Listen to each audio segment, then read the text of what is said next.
No Doubt is one of the most iconic bands of the 90s, effectively kicking off the third wave of ska, prompting labels to sign numerous ska bands following the success of their 1995 landmark album, Tragic Kingdom, which is diamond certified in the USA and sold over 16 million copies worldwide. Tragic Kingdom is regarded as their best work, and it certainly has some of the most captivating mainstream 90s rock tunes laid to record. Gwen Stefani's star power and unabashed feminine rage etched its way into popular culture with songs like Just a Girl and Don't Speak. No Doubt always seemed to operate as an extension of Gwen Stefani ever since their breakthrough, but it wasn't always that way. Years before Gwen was just a girl, she shared the lead role with one of the group's co-founders, John Spence, who unfortunately had a short and tragic end. It's not particularly easy to find traces of John in the work of No Doubt. His existence is not even widely known.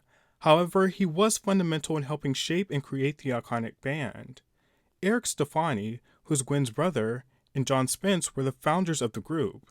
In 1986, they met at a Dairy Queen and expressed interest in forming a band, and eventually, they did. John Spence was the original lead singer, while Gwen was the background vocalist, and the other members played instruments. The group began building a following by performing at different parties in Anaheim, California, and John was said to be an incredibly explosive frontman with high energy, and he is a large reason why the band began to gain traction. He often did backflips and stage dives. His onstage persona was a stark contrast to his shy, quiet, and very friendly nature offstage according to those close to him. The band was actually named by him. According to friends and bandmates, everywhere he went he said the phrase "no doubt." They were initially reluctant to go with the name, feeling it was a bit silly, but it stuck. Not only was John a performer, but he was also a songwriter who was heavily influenced by punk music. He modeled his fashion after bands like The Specials. Kevin Wells, No Doubt's former trombone player, stated that headlining ska bands like Fishbone, who No Doubt would open for, would catch their set just to watch Spence. He impacted a lot of people. I genuinely think No Doubt wouldn't be here today if it wasn't for his energy in the beginning. His energy got No Doubt out there, Wells says. That sentiment seems to be echoed by everyone who was a part of No Doubt in its formative years. Despite being described as a stand-up guy and fearless performer, he unfortunately dealt with mental health issues that he kept staunchly concealed from his friends, which is why his death came as a total shock to a majority of those close to him. On December 21st, 1987, at the age of 18, he passed away from suicide. R. Dean Johnson, who was friends with Spence, claimed that John was hospitalized at a psychiatric ward in his sophomore year of high school. He visited him there and noticed bandages, coming to the conclusion that John might have tried to commit suicide then. In the face of friends, though, John remained calm and reassured everyone that he was fine.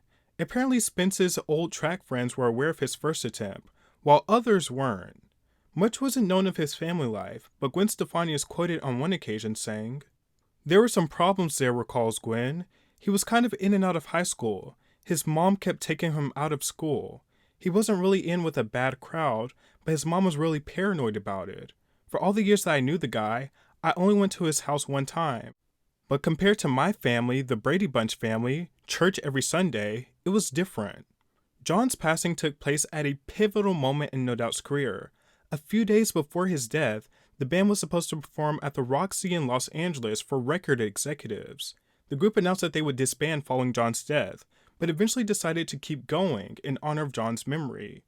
Alan Mead, who was originally a trumpeter for the group, assumed the lead vocal role. Alan eventually left the group, and that's when Gwen became the lead vocalist. The band went through various lineup changes before they landed in mainstream glory. The band's very first album, released in 1992, was dedicated to John Spence. Shortly after his death, the band also recorded a song titled Dear John in honor of the former member, though it was never officially released. It's a horrible tragedy to lose someone so young and someone so talented that was on the cusp of something greater.